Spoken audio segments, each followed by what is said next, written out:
Carlo Ancelotti est au Brésil, l'information de taille qui brûle la Seleção brésilienne.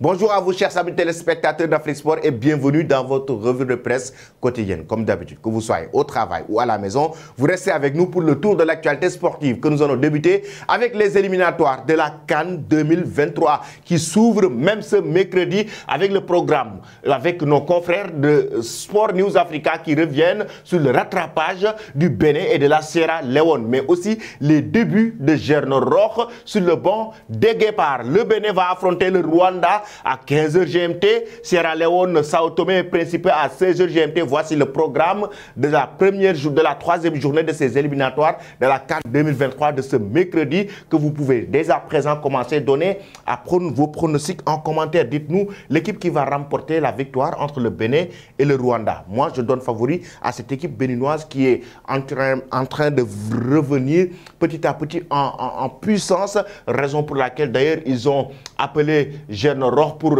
reconstruire cette équipe béninoise face au Rwanda. Quel est vos scores, chers amis? Donnez-nous vos réponses en commentaire. De l'autre côté, Sierra Leone, Sao Tomé et Principe, donnez vos pronostics en commentaire et j'aimerais avoir en même temps les scores pour bien savoir en commentaire les vrais connaisseurs du football. Nous allons après cela aller directement du côté de la France avec Randal Kolo Muani, qui ne digère toujours pas la dernière occasion ratée face à Emiliano Martinez lors de la finale de la Coupe du Monde Qatar 2022. Titre le journal L'Équipe, c'était une interview exclusive. Ma vie aurait pu changer. Certainement, s'il avait marqué ce but face à cette occasion face à aujourd'hui Emiliano Martinez, le gardien de l'Argentine, sa vie aurait complètement changé parce qu'il offre à ce moment-là l'équipe de France, la troisième étoile, il offre à ce moment-là l'équipe de France une troisième Coupe du Monde. Et il l'a raté malheureusement. Et qu'est-ce que dit le quotidien L'Équipe 3 mois après la finale de la Coupe du Monde où il fut tout près d'inscrire le but de la victoire, Randal Kolo Muani retrouve l'équipe de France conscient des regrets suscités par cette action mais aussi de son nouveau statut en bleu. Raison pour laquelle d'ailleurs il dit que je ne vais pas mentir, j'ai la haine. Il a toujours la haine par rapport à cette occasion qu'il a ratée face à Emiliano Martinez. Et dans cette interview, il explique carrément que après avoir regardé la vidéo après la rencontre, il avait l'opportunité de donner soit à Kylian Mbappé sur le côté gauche, il avait l'opportunité même de lober Emiliano Martinez, mais au moment T, comme ça passe trop vite le football, il avait fait le premier choix, la première intention, et c'était bien sorti par Emiliano Martinez, lui qui a tatoué la partie qui a fait sortir la balle de Randal Kolo Muani. Et sa vie aurait pu changer effectivement. Actuellement, il joue à Francfort. Cette saison, il a enregistré 31 matchs et 13 buts. Aujourd'hui, s'il avait marqué carrément ce but pour permettre à cette équipe de France de remporter la Coupe du Monde, certainement, les grands clubs vont le courtiser, certainement. Les grandes équipes européennes vont courir directement pour essayer de le décrocher. Mais là, il sent nettement que par rapport à son parcours professionnel, ça l'a un peu ralenti. Ça a un peu ralenti, en tout cas, les courtises concernant son parcours, concernant son mercato. D'ailleurs, raison pour laquelle il veut même faire encore, il veut mettre, en tout cas, cette mauvaise histoire, cette mauvaise aventure derrière lui pour pouvoir maintenant essayer d'être très positif, pour pouvoir maintenant essayer d'être très prolifique avec cette équipe de France, raison pour laquelle il a fait une interview pour carrément sortir ce qui lui faisait mal par rapport à cette grande finale. Mais la comparaison, Randal Kolo Muani, Olivier Giroud. Selon vous, chers amis, en commentaire, dites-nous, entre Randal Kolo Muani et Olivier Giroud qui a marqué 12 buts avec le Milan AC, lui qui a marqué 13 buts avec Francfort, selon vous, qui doit être titulaire de l'équipe de France durant les qualificatifs de l'Euro 2024? J'aimerais avoir vos réponses en commentaire. En même temps, que pensez-vous de cette occasion ratée de Randal Kolo Muani? Que devait-il faire? Devait-il donner à Kylian Mbappé? Devait-il lober le gardien Emiliano Martinez pour mettre la balle au fond des filets? Où il a fait ce qu'il devait faire? C'est Emiliano Martinez qui a été très fort pour sortir cette balle. J'aimerais avoir vos avis là-dessus, chers amis. Nous allons directement continuer avec la France, mais avec le journal L'Équipe, la page intérieure qui nous parle de l'espoir déçu déçu d'Antoine Griezmann, même si actuellement il y a une partie de la presse qui évoque carrément qu'Antoine Griezmann est très souriant à l'entraînement. Il y a eu Didier Deschamps qui a fait une sortie pour dire qu'Antoine Griezmann, pour le moment, il n'a rien du tout. Il est très souriant, il est dans un état d'esprit calme. Il a même été nommé vice-capitaine de Kylian Mbappé de cette équipe de France. Mais le quotidien l'équipe nous dit que ne pas avoir été désigné capitaine des Bleus a affecté l'attaquant de l'Atlético Madrid au point de s'interroger sur son avenir international après ce rassemblement. Ça veut dire que après ce rassemblement, à tout moment, Antoine Griezmann pourrait prendre sa retraite internationale avant même l'Euro 2024 ou après l'Euro 2024. Selon vous, chers amis, à la place d'Antoine Griezmann, devait-il prendre sa retraite internationale, soit après le rassemblement ou l'Euro, ou doit-il continuer sa carrière avec l'équipe de France? Parce que quoi qu'on puisse dire, c'est un jour clé, c'est un jour très important de l'équipe de Didier Deschamps. En même temps aussi, il est toujours jeune, pourquoi pas poursuivre sa carrière de footballeur international? Antoine Griezmann doit-il prendre sa retraite internationale à cause du brassard de capitaine? Êtes-vous d'accord, chers amis, avec cela? J'aimerais avoir vos avis en commentaire. Mais un rôle taillé pour Mbappé, le nouveau capitaine de cette équipe de France, chers amis. Le rôle. Quel sera le rôle de Kylian Mbappé? Jean-Pierre Papin, ancien international français, une légende du football français, qui évoque le rôle de Kylian Mbappé dans le vestiaire de l'équipe de France, le rôle du nouveau capitaine. Qu'est-ce qu'il doit être? Qu'est-ce qu'il doit faire? Regrouper ses troupes sur le plan du leadership. Il doit être le médiateur entre les joueurs et l'entraîneur. La cohésion dans le groupe, c'est lui qui doit gérer cela. En même temps aussi l'état d'esprit positif dans le groupe. Le leader moral sur le terrain, Kylian Mbappé, est le leader technique parce que c'est lui qui porte cette équipe de France, qui marque des buts, qui amène beaucoup d'occasions. Mais en même temps, c'est le leader moral. On l'a vu, ce discours, ce fameux discours, lors de la finale de la Coupe du Monde Qatar 2022, au moment où l'équipe de France a été menée sur un score de 2-0. Comment Kylian Mbappé s'est levé? Pour moi, ce discours a été important. Et est-ce que Deschamps ne s'est même pas fié sur ce discours pour pouvoir nommer Kylian Mbappé capitaine de l'équipe de France? Parce que c'était un discours très poignant qui a carrément changé le visage de l'équipe de France à la mi-temps. Maintenant, il y a carrément Jean-Pierre Papin, la légende du football français, qui évoque donc les rôles de Kylian Mbappé dans le quotidien de l'équipe concernant le brassard de capitaine de l'équipe de France. Et j'aimerais vous poser une question par rapport à cela. Aujourd'hui, il est devenu capitaine de l'équipe de France. Doit-il être un médiateur pour faire revenir Karim Benzema dans l'équipe? On sait qu'il a une très bonne relation avec Karim Benzema. Il a une bonne relation avec l'entraîneur Didier Deschamps. Aujourd'hui, doit-il faire le rôle de médiateur, voir comment trouver des solutions, comment trouver un consensus entre Karim Benzema et Didier Deschamps, faire revenir El Nouébé dans l'équipe de France parce qu'ils auront besoin de lui pour le prochain Euro 2024. On sait que l'équipe de France va jouer l'Euro 2024 et ils auront besoin de Karim Benzema. Aujourd'hui, avec le nouveau capitana, Kylian Mbappé, doit-il faire un rôle de médiateur pour amener Karim Benzema en équipe de France, chers amis? Donnez vos réponses en commentaire. Nous allons directement en Espagne, avec le quotidien sport déjà. On sait que l'Espagne doit affronter la Norvège pour toujours les qualificatifs de l'Euro 2024 et que Erling Haaland est out dans cette rencontre. Mais si l'on se focalise de cette équipe nationale espagnole, Martin Zubimendi, le joueur du Real Sociedad, le jeune joueur de 24 ans, lui, qui est le successeur de Sergio Busquets en équipe espagnole. El Heredero s'est confié ça. L'héritier se confie. Il dit que Busquets est une référence. Il lo seguirá siendo mucho tiempo. Busquets est une référence et il le sera toujours. Il est une référence et il le sera pour toujours. Que alguien como Xavi diga mi nombre es para estar contento. Le fait que Xavi prononce mon nom, juste, c'est une satisfaction. Et oui, parce qu'il y a le témoignage de Xavi Hernandez à son endroit. Et de l'autre côté, lui, ce jeune joueur du Real Sociedad, Martin Zubimendi, qui estime qu'il a toujours regardé Sergio Busquets qu'il aime tant. C'est un milieu de terrain, il joue au même poste que Sergio Busquets. Mais, jeune frère, aujourd'hui, si j'ai quelque chose à lui conseiller, c'est de beaucoup travailler. Un joueur comme un milieu de terrain comme Sergio Busquets, qui a révolutionné en quelque sorte le football espagnol par rapport à son talent, par rapport à sa simplicité de jeu, par rapport à sa vision de jeu, par rapport à ses passes qui cassent les lignes, par rapport aussi à ses démarquages, par rapport à son organisation dans le jeu. Il faut beaucoup travailler, faire beaucoup d'efforts sur le terrain, beaucoup d'efforts supplémentaires pour aujourd'hui faire à peu près le même parcours que Sergio Busquets. Certes, c'est un joueur très talentueux, Martin Zubimendi du Real Sociedad. Pensez-vous qu'il fera plus que Sergio Busquets? Vos réponses en commentaire. De l'autre côté, Mundo Deportivo revient sur l'avenir de Lionel Messi. Las claves de la option Messi, les portes clés de l'option Lionel Messi. Surtout, hier, je l'avais évoqué dans le journal du soir, comme l'a si bien évoqué Mundo Deportivo, les deux options pour que Lionel Messi puisse revenir au FC Barcelone. La première option, c'est que Messi ne doit pas prolonger au Paris Saint-Germain.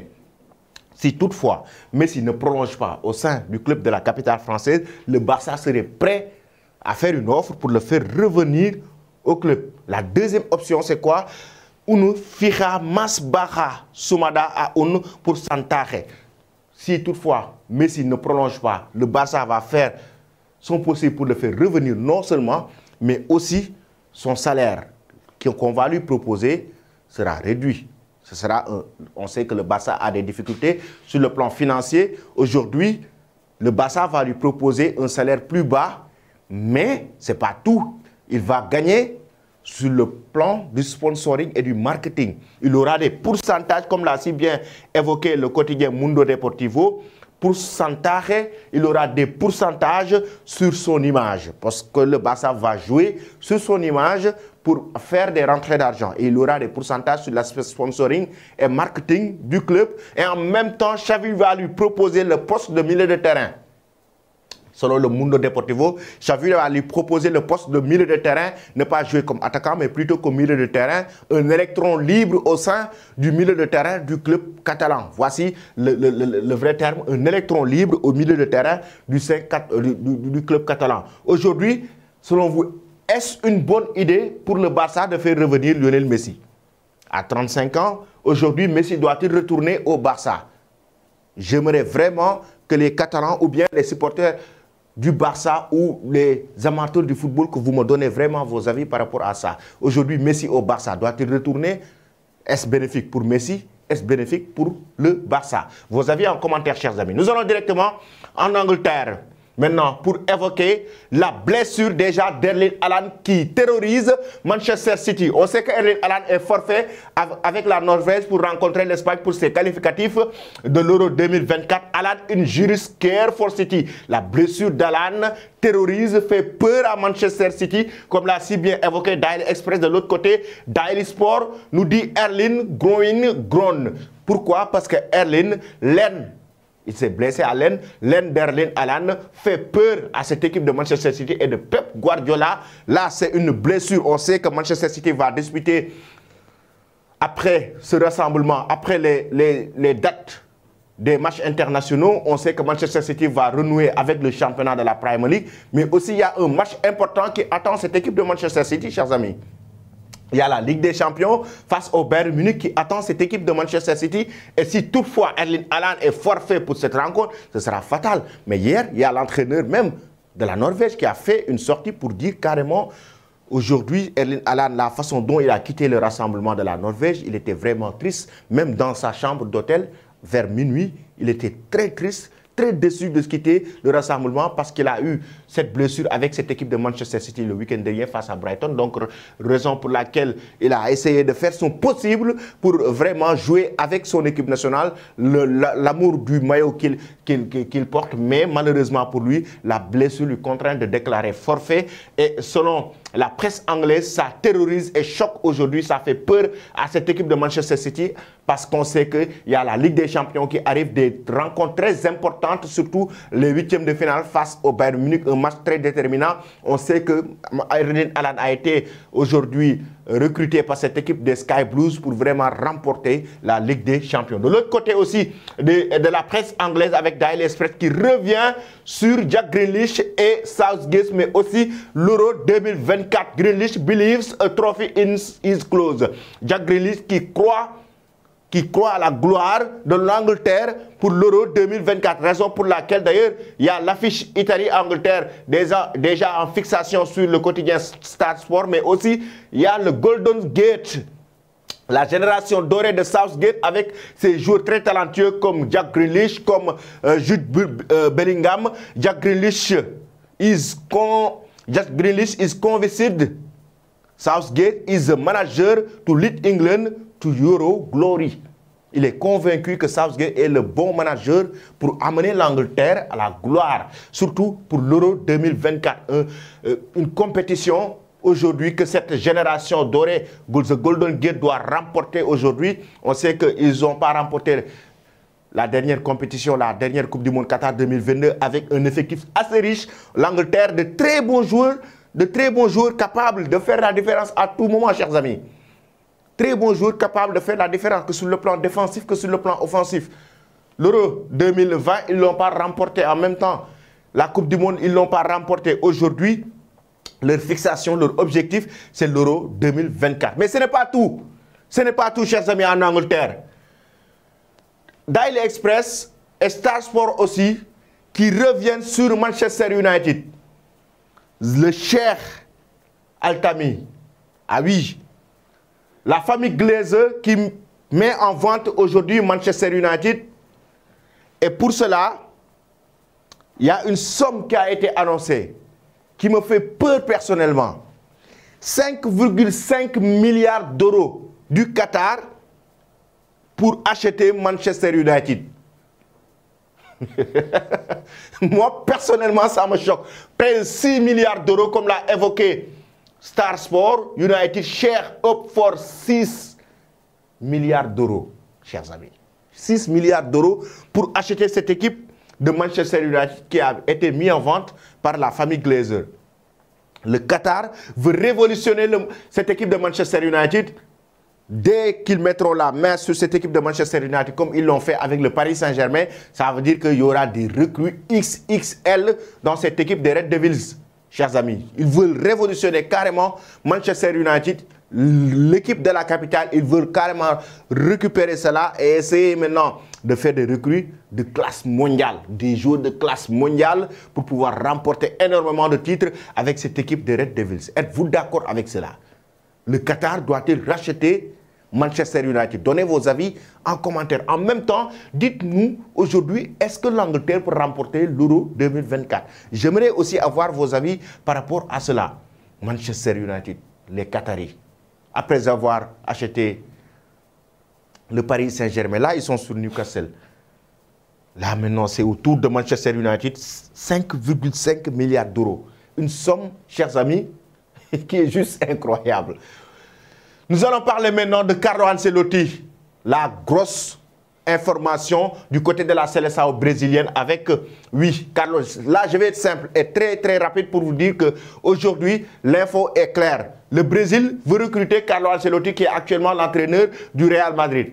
Là, il avait évoqué tout récemment qu'il veut rester au sein du club de la capitale espagnole, mais il attend la direction. De l'autre côté, le Brésil est en train de faire son possible pour le faire venir.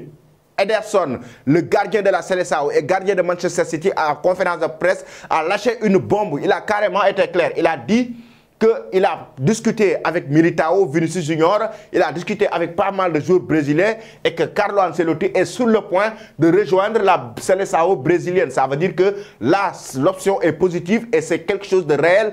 Ederson, quand il le dit en conférence de presse, c'est parce qu'il y a un espoir du côté de la Fédération brésilienne de football pour que Carlo Ancelotti puisse rejoindre la Seleção brésilienne et laisser le Real Madrid parce qu'il a fait ses preuves de l'autre côté de la capitale espagnole. Aujourd'hui, par rapport à ça, chers amis, Carlo Ancelotti doit-il diriger cette équipe brésilienne ou rester au Real Madrid? Il a-t-il fait déjà ses preuves du côté en club après avoir tout remporté avec le club merengue? Maintenant, doit-il aller vers du côté du Brésil pour d'autres options maintenant, pour d'autres challenges, essayer de remporter la Coupe du Monde ou l'Euro ou la Copa América de l'autre côté?